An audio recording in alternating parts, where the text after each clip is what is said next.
1절에서 9절까지입니다. 룻기 2장 1절에서 9절까지입니다. 한 절씩 교독하도록 하겠습니다. 나오미의 남편 엘리멜렉의 친족으로 유력한 자가 있으니 그의 이름은 보아스더라.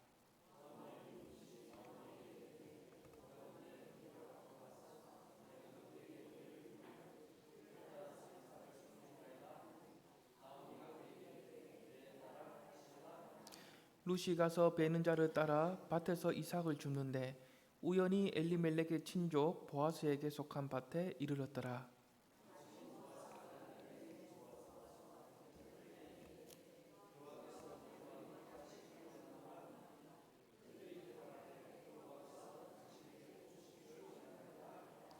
보아스가 베는 자들을 거느린 사안에게 이르되 이는 누구의 소녀냐 하니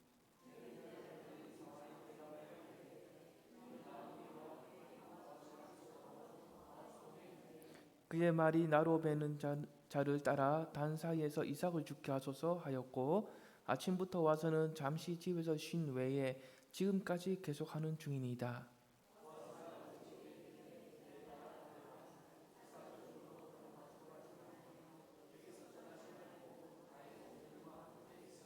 함께 읽겠습니다. 그들이 베는 밭을 보고 그들을 따르라. 내가 그 소녀들에게 명령하여 너를 건드리지 말라 하였느니라. 목이 마르거든 그릇에 가서 소년들이 길러온 것을 마실진다 하는지라. 아멘. 사랑 여러분, 나오미는 자신의 남편과 두 아들의 죽음을 보면서 어떤 마음이 들었겠습니까? 마치 하늘에 다 무너지는 것만 같고 모든 희망이 다 사라지는 것만 같지 않겠습니까? 어떻게 해서든지 내 남편과 내 아들들을 살려내고 싶지 않겠습니까? 떠나보내기 전에 더 많이 사랑할 걸, 더 많이 아껴줄 걸, 더 많이 챙겨줄 걸, 이러한 후회가 폭풍처럼 찾아오지 않겠습니까? 사랑하는 여러분, 사랑하는 가족을 죽음 앞에서 떠나보내는 것, 이것은 결코 쉬운 일이 아니죠. 나오미가 이러한 과정을 통해서 어떠한 하나님을 경험하게 되겠습니까? 나의 소원을 들어주시지 않는 하나님, 나의 형편과 어려움을 그대로 방치하시는 하나님, 오히려 나의 모든 것을 빼앗아 가시는 하나님, 그런 하나님을 이 나오미는 경험하게 됩니다. 그래서 룻기 1장 13절을 보시면 여호와의 손이 나를 치셨다라고 합니다. 또 21절에서는 여호와께서 나를 징벌하셨고 전능자가 나를 괴롭게 하셨다라고 하는 겁니다. 사랑하는 여러분, 이사야 55장 8절에서 하나님께서는 이렇게 말씀하십니다. 내 생각이 너희 생각과 다르며 내 길은 너의 길과 다르다. 그렇다면 얼마나 어떻게 다릅니까? 이어지는 구절에 보면 이렇게 기록합니다. 이는 하늘이 땅보다 높음같이 내 길은 너의 길보다 높으며 내 생각은 너의 생각보다 높음이니라. 즉 하늘의 땅보다 높음같이 하나님 생각과 우리의 생각은 다릅니다. 또 하나님 길과 우리의 길도 다릅니다. 여기서 어떤 문제가 있냐면 우리가 인생을 살아가면서 어떤 어려움을 만나거나 너무 바쁘게 살아가다 보면 하나님의 생각과 우리의 생각이 다르다는 것, 이것을 종종 잊어버릴 때가 있다는 거죠. 사랑하는 여러분, 지금 나오미가 그런 순간에 있습니다. 눈앞에 보이는 현실과 환경으로 볼 때 완전히 망해버렸습니다. 심지어 약속의 땅 베들레헴으로 다시 돌아왔지만 여전히 가난하고 어렵습니다. 여전히 해결된 문제가 하나도 없습니다. 그러자 나오미는 하나님의 생각과 자신의 생각이 서로 다를 수 있다는 것을 잊어버리게 됩니다. 그 결과로 약속의 땅 베들레헴으로 다시 돌아오게 하신 하나님, 그 하나님께서 어떤 생각을 가지고 앞으로 어떠한 놀라운 일들을 행하실지 거기까지 생각하지를 못합니다. 오히려 자신의 좁은 생각으로 하나님을 제한해버리고 동시에 원망과 자책과 극심한 괴로움에서 헤어나오지를 못하고 있는 거죠. 사랑하는 여러분, 이러한 상황에서 나오미의 생각과 하나님의 생각이 전혀 다르다는 것을 알리고 있는 그 출발점이 있습니다. 그 출발점이 바로 오늘 함께 읽은 1절 말씀인데요. 1절을 보시면 나오미의 남편 엘리멜렉의 친족으로 유력한 자가 있으니 그의 이름은 보아스더라 라고 합니다. 이것이 바로 출발점입니다. 나오미의 생각과 하나님 생각이 다르다는 것을 알리는 출발점이 바로 이 부분입니다. 여기서 나오미의 남편 엘리멜렉의 친족으로 유력하다라고 할 때는 그가 단순히 재물이 많고 힘과 권력이 있는 사람을 의미하는 것이 아닙니다. 나오미와 룻의 기업을 물러받아서 그의 가정을 다시 회복시켜 줄 수 있는 그러한 능력을 가진 사람이 보아스였다라는 거죠. 다시 말하자면 나오미의 생각으로는 모압에서 모든 것을 잃은 후에 마지막 희망과 믿음을 갖고 다시 베들레헴에 돌아왔지만 여전히 그대로입니다. 그래서 나오미 입장에서 보기에는 여전히 망했다는 거죠. 하지만 하나님의 생각은 어떻습니까? 2장에서 보아스를 딱 준비하시면서 아니야, 믿음으로 다시 돌아오는 이때부터 다시 시작하는 거야. 이걸 알려주시는 거죠. 나오미야, 네가 믿음으로 다시 돌아온 시점으로부터 너의 생각과 나의 생각이 얼마나 서로 다른지 그것을 앞으로 배워가게 될 거야. 네가 상상할 수 없는 나의 놀라운 생각과 계획이 나에게 있어라고 알려주신 것이 보아스를 예비해 주신 사건입니다. 하나님의 놀라운 생각과 계획으로 나오미와 룻을 다시 회복시켜가는 그 축복의 통로가 보아스이다라는 거죠. 사랑하는 여러분, 우울한 사람에게 흔히 나타나는 증상 중에 하나가 비관주의입니다. 자신에 대해서 또는 타인과 세상을 향해서 늘 부정적으로 생각을 하는 거죠. 마치 나오미가 자신을 가리켜서 말하라고 불렀던 것처럼 나는 살아갈 가치가 없어. 나는 버림받았어. 나는 할 줄 아는 것이 아무것도 없어. 나 같은 사람이 뭐해. 내 인생은 완전히 망했어 라는 그러한 부정적인 생각을 다양하게 하는 사람을 의미합니다. 뿐만 아니라 이러한 비관주의를 노력해서 바꾸려고 하기보다는 과거의 상처를 탓하거나 과거에 그 상처를 준 사람을 끊임없이 원망하면서 헤어나오지를 못합니다. 이런 사람은 문제의 원인을 환경이나 다른 사람에게 찾기 때문에 문제 해결이 상당히 어려운 거죠. 특히 자신의 성격과 주장이 강한 사람일수록 더욱 그렇습니다. 사랑하는 여러분, 코로나 이후로 정말 답이 없고 어려운 시대가 되었습니다. 그래서 성도들 중에서도 우울증을 경험하고 또한 비관적이고 냉소적이고 패배적인 그러한 신앙으로 살아가는 사람도 있습니다.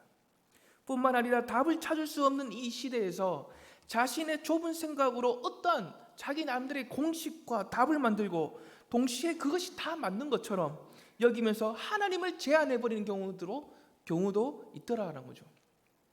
하지만 오늘 우리는 이 말씀을 통해서 무엇을 기억해야 합니까? 하나님의 생각과 우리의 생각은 다르다라는 거죠. 나는 이것이 정답이라 생각했고 이렇게 하는 것이 또 내가 생각대로 이루어지는 것이 맞다고 생각했는데 하나님 생각은 다르더라는 겁니다. 그렇다면 어떻게 다릅니까? 죄성을 가진 우리의 생각으로는 나오미와 룻이 베들레헴으로 다시 돌아왔을 때 하나님의 은혜와 축복과 곡식들이 풍성하게 이미 예비되어 있어야 하는 것이 우리의 생각 아닙니까? 그 은혜와 축복과 곡식들이 내 주머니에, 내 두 손에 잡혀 있어야 되는 것이 우리의 생각 아닙니까? 그래서 내가 원하는 대로 내 마음대로 꺼집어서 써서 쓸 수 있는 것, 그것이 우리의 마음이지 않습니까? 하지만 하나님의 생각은 다르다는 거죠. 하나님께서는 그렇게 하시지 않습니다. 나오미와 룻이 처한 그 현실과 환경은 아무것도 변화시키지 않고 그대로 내버려 두셨습니다. 여전히 비참하고 고통스럽습니다. 여전히 초라하고 별 볼 일이 없습니다. 여전히 과부고 이방인입니다. 그래서 나오미는 불평과 원망을 하게 됩니다. 이것은 하나님의 능력이 부족해서도 아니고 하나님의 손이 짧아서도 아니다라는 거죠. 하나님께서는 나오미가 원하는 대로 물질적으로 막 채워주고 환경을 새롭게 바꾸어주는 것보다 나오미 마음 중심에 쌓여가는 원망과 오해와 상처를 해결해가는 것, 이것이 더 하나님께서는 중요했다는 거죠. 그래서 하나님께서는 눈에 보이고 손에 잡히는 그 물질적인 축복보다 당장의 나오미의 환경을 바꾸어 주는 것보다 하나님의 때를 기다리게 하시는 겁니다. 이것을 위해서 예비된 사람이 보아스입니다. 이것이 바로 하나님께서 일하시는 방법이다라는 거죠. 사랑하는 여러분, 여기서 우리는 어떠한 교훈을 발견하게 됩니까? 때로는 우리가 가진 재물이 없고, 때로는 높은 지위에 내가 원할 만큼 올라가지 못하고, 때로는 우리의 두 손에 잡히는 것이 아무것도 없어도 우리의 인생이 망하거나 끝난 것이 아니다라는 거죠. 우리가 이런 상황이 있을 때 보아스 같은 사람을 우리의 인생에 가장 적절하게 붙여주셔서 우리가 전혀 생각하지 못한 방법으로 다시 회복해 가시는 하나님의 일하심이 남아있다라는 겁니다. 사랑하는 여러분, 우리는 눈에 보이고 손에 잡히는 것으로 살아가는 사람이 아닙니다. 그러한 것이 우리의 인생에 안식을 주고 그러한 것이 우리의 인생을 책임을 져준다, 그렇게 믿고 살아가는 사람이 우리는 아니다라는 거죠.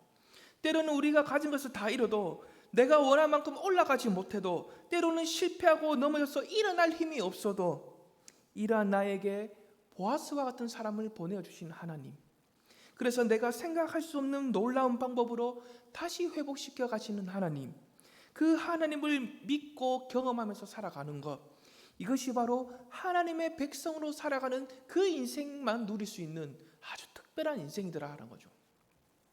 사랑하는 여러분, 내 아이가 뭔가 요구를 할 때 무조건 오냐 오냐 하면서 받아주면 내 아이에게 유익합니까? 아니죠. 때로는 내 아이의 요구를 거절해야지만 내 아이에게 더 유익할 때가 있는 겁니다. 아이의 생각으로는 부모가 내 요구를 다 들어줘야지만 부모가 나를 사랑한다라고 생각할 수 있지만, 부모의 생각은 어떻습니까? 부모가 아무리 뭐든지 다 해줄 수 있는 능력이 있어도 내 아이에게 해롭거나 내 아이에게 유익하지 않으면 그 요구는 들어줄 수가 없는 겁니다. 하나님 앞에서 살아가는 우리의 모습이 이런 어린아이와 같은 모습과 같다라는 거죠. 베들레헴으로 다시 돌아왔는데, 믿음으로 내가 나름대로 희망을 갖고 여기에 왔는데 눈에 보이고 손에 잡히는 것이 없으면 하나님께서는 나를 사랑하시지 않는가 봐, 나를 버리셨는가 봐, 이렇게 하면서 방향이 이렇게 생각하는 경우가 있더라라는 거죠. 사랑하는 여러분, 우리가 원하는 대로, 우리가 가지고 있는 소원대로 하나님께서 다 이루어 주시면 우리 어떻게 되겠습니까? 하나님을 찾질 않습니다. 하나님을 필요로 하지도 않습니다. 그게 죄성을 가진 우리라는 존재죠. 뿐만 아니라 우리의 생각으로는 우리가 원하는 대로 되어야 하고 우리가 원하는 소원이 이루어져야지만 행복할 것 같지만, 사실 그것이 우리를 망하고 죽게 만드는 것일 수도 있다라는 거죠. 하지만 우리의 생각과 전혀 다른 하나님의 생각은 우리를 반드시 구원하고 살려내시는 생각입니다. 그래서 우리는 우리의 생각을 하나님의 생각 앞에서 굴복하면서 살아가는 것, 이것이 바로 우리의 살 길이다라는 거죠. 사랑하는 여러분, 성경적인 부자는 어떤 사람입니까? 물질의 많고 적음으로 구분하지 않습니다. 성경적인 부자는 첫째로 하나님과의 관계에서 화목을 누리는 사람입니다. 둘째로 그 화목한 관계에서 주어지는 하나님의 풍성한 은혜를 힘입어서 살아가는 사람을 말합니다. 세상의 물질과 성공과 높음을 의지하는 것이 아니라 하나님에 대해서 부유하게 살아가는 것, 이것이 바로 성경적인 부자가 되는 겁니다.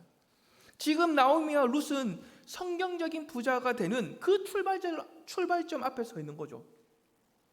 때로는 하나님께서 하시는 일이 마치 나오미의 남편과 아들이 죽는 것처럼 우리 자신에게도 불행하고 실패와 아픔으로 나타날 때도 있습니다. 하지만 세상의 관점으로 보면 완전히 망한 것이고 사실이고 현실이지만, 하나님의 편에서 보면 성경적인 부자가 되는, 즉 하나님으로 부유하게 되는 그 출발점이 될 수도 있다는 거죠. 사랑하는 여러분, 3절을 보십시오. 룻이 우연히 보아스의 밭에서 이삭을 죽게 되었다라고 하죠. 여기서 우연이라는 단어가 상당히 중요합니다. 세상 사람들의 입장에서는 이 우연히는 어쩌다가 우발적으로 일어난 사건을 말합니다. 하지만 성경의 입장에서는 이 우연히는 어쩌다가 우발적으로 일어난 것이 아니라 하나님의 분명하신 인도하심이었다라는 거죠. 우리가 지금 여기에 앉아 있는 것도, 숨을 쉬고 눈을 한 방 깜빡이고 있는 것도, 우리의 모든 만남도 우발적으로 일어나는 것이 아니라 하나님의 한순간도 놓치지 않는 하나님의 인도하심으로 지금 여기에 우리가 있다라는 거죠. 우리가 매 순간마다 하나님께 감사해야 할 이유가 바로 여기에 있는 겁니다. 사랑하는 여러분, 룻이 보아스를 만나게 된 것은 하나님의 인도하심을 통해 나오미와 룻에게 다시 회복해서 살아갈 수 있는 그 살 길을 열어주시는 내용입니다. 하나님을 왕으로 모시지 않고 죄악으로 가득하 있는 그 사사시대라도 하나님께로 나아오며 살 길이 있다는 거죠. 사랑하는 여러분, 4절을 보십시오. 마침 보아스가 자기 밭에 와서 룻을 만나게 됩니다. 하나님께서는 룻과 보아스 이 양쪽 모두를 인도하고 계셨다는 거죠. 그 양쪽을 인도하심으로 만남을 이루게 하셨다는 겁니다. 그래서 두 사람의 만남이 이루어지고 그 만남을 통해서 하나님만이 하실 수 있는 놀라운 역사가 나타나더라는 거죠. 사랑하는 여러분, 룻이 만난 이 보아스라는 사람은 어떤 사람입니까? 4절에 의하면 자신의 일꾼들에게 함부로 대하지 않습니다. 축복을 해줍니다. 뿐만 아니라 5절에서 9절까지를 보시면 룻이 보잘것없는 이방 여인인 것을 그것을 다 알면서도 보아스는 어떻게 부릅니까? 내 딸아라고 부릅니다. 자신의 밭에서 이삭을 줍는 것도 허락하는 동시에 그 룻의 모든 안정과 또 모든 필요한 부분들을 보장을 해줍니다. 참으로 은혜와 긍휼과 인자가 넘치는 사람이지 않습니까? 사랑하는 여러분, 우리에게도 이러한 보아스가 찾아오셨다는 것을 알고 있습니까? 그리고 그 보아스와의 만남으로서 우리의 인생이 하나님의 놀라운 역사가 나타나게 하셨다는 것도 알고 있습니까? 사랑하는 여러분, 우리에게 찾아온 이 보아스와 같은 분은 누구입니까? 우리 구주 예수 그리스도이시다라는 거죠. 우리 주님께서는 하나님의 나라를 위해서 살아가는 일꾼들, 즉 주님의 제자들을 끝까지 사랑하셨습니다. 때로는 주님을 배신하고 때로는 너무나 어리석고 무지하지만 주님께서는 처음부터 그 모든 것을 아시고도 끝까지 사랑하셨다는 거죠. 끝까지 그들을 포기하시지 않고 하나님의 나라에 합당한 일꾼들로 세워가셨습니다. 뿐만 아니라 아무런 자격이 없는 고아와 과부와 세리, 그리고 심지어 이방인들까지도 은혜와 긍휼을 베푸시고 그들을 품으시고 구원과 안식을 보장해 주셨다는 거죠. 사랑하는 여러분, 보아스가 궁핍한 그 룻의 모든 필요를, 또한 나오미의 모든 필요를 풍성하게 채워줘 가는 그 모습은 주님께서 우리의 빈곤한 궁핍한 우리의 영혼을 채워가시는 모습과 같다는 거죠. 룻이 약속의 땅 안으로 들어와서 이스라엘 백성으로서 생존할 수 있었던 것도 자신의 선택과 노력과 지혜로 된 것이 아니라 하나님의 선택적인 사랑 안에서 시어머니인 그 나오미가 믿고 있는 그 하나님을 깨달아 알 수 있도록 하나님께서 인도해 주셨다는 겁니다. 뿐만 아니라 보아스를 만난 그 룻의 궁핍함이 채워질 수 있도록 하나님께서는 인도하셨기 때문에 가능하게 되었다는 거죠. 이와 같이 어느 날 우리가 하나님 나라에 속한 그 백성으로 살아갈 수 있게 된 것은 창세전부터 우리를 향한 그 사랑, 하나님의 사랑이 있었기 때문입니다. 그 사랑이 우리의 영혼을 눈을 뜨게 하고 귀를 열게 하고 하나님께로 인도했기 때문에 가능하게 된 겁니다. 뿐만 아니라 우리의 영혼의 궁핍함은 마치 보아스가 룻에게 채워져 가는 것처럼 우리 구주 예수 그리스도와의 만남으로 채워져 가게 되는 겁니다. 그러므로 보아스와 룻의 만남은 하나님의 아들이신 그 예수 그리스도와 죄인 우리의 만남을 보여주는 것과 같다라는 거죠. 나오미와 룻의 인생이 약속의 땅인 베들레헴에서 다시 새롭게 시작할 수 있는 그 유일한 방법은 그들의 모든 궁핍함을 채워줄 수 있는 보아스, 유력한 자, 그를 꼭 붙들고 살아가는 겁니다. 이와 같이 아무리 궁핍한 인생이라 할지라도 과거에 내가 어떠한 인생을 살아왔든지 간에 다시 새롭게 시작할 수 있는 그 유일한 방법은 예수 그리스도를 꼭 붙들고 살아가는 거다라는 거죠. 사랑하는 여러분, 주님을 만난 우리는 더 이상 궁핍한 자가 아닙니다. 우리는 궁핍한 자가 아니라는 거죠. 왜냐하면 주님께서는 하나님과 우리의 사이를 화목하게 하실 뿐만 아니라 하나님의 은혜를 힘입어서 살아갈 수 있도록 해주셨기 때문입니다. 즉 주님을 만난 우리는 하나님에 대해서 부유한 자입니다. 이것보다 더 부유한 것이 무엇이 있겠습니까? 이것이 바로 우리 인생에서 가장 큰 복이지 않겠습니까? 하나님께 대하여 부유하게 사는 것, 이것보다 더 중요한 것이 무엇이 있겠습니까? 주님을 먼저 만난 우리는 내 가족과 친척과 이웃의 영혼을 부유하게 할 수 있는 방법이 있습니다. 먼저 부유해진 우리가 그들도 부유하게 할 수 있는 방법이 있다는 거죠. 그것은 바로 은혜를 받은 룻의 심정으로, 은혜를 받은 룻의 심정으로 내가 만난 보아스, 즉 내가 만난 주님을 전하는 겁니다. 나를 통해서 그들도 주님을 만날 수 있도록 통로가 되어주는 겁니다. 저와 여러분을 통해 이 세상에 있는 궁핍한 영혼들이 주님을 만나고, 그래서 그들도 함께 부유하게 하나님 대해서 부유해질 수 있는 그러한 은혜가 있기를 간절히 축복합니다. 기도하겠습니다. 자비롭고 은혜와 긍휼이 풍성하신 하나님 아버지, 아무런 자격과 조건이 없는 우리를 창세전부터 우리를 사랑하시고 또한 그 사랑을 하나님의 아들이신 예수 그리스도의 십자가로 확증해 주심을 감사합니다. 죄로 인해 궁핍하게 죽어가던 우리의 영혼을 주님과의 만남을 통해 다시 소생케 하시고 하나님에 대해 부요하게 하심도 감사합니다. 우리가 받은 은혜와 사랑을, 그리고 하나님에 대한 부요함을 사랑하는 가족과 친척과 이웃에게 흘려보내서 함께 누릴 수 있도록 도와주시옵소서. 때로는 힘들고 어려운 일이 있어도 원망과 불평을 하기보다 하나님의 생각과 우리의 생각이 하늘과 땅만큼 다르다는 것을 알고 하나님의 일하심을 기다릴 수 있는 성숙한 인내와 믿음을 주시옵소서. 살아계신 우리 주 예수 그리스도 이름으로 기도합니다. 아멘.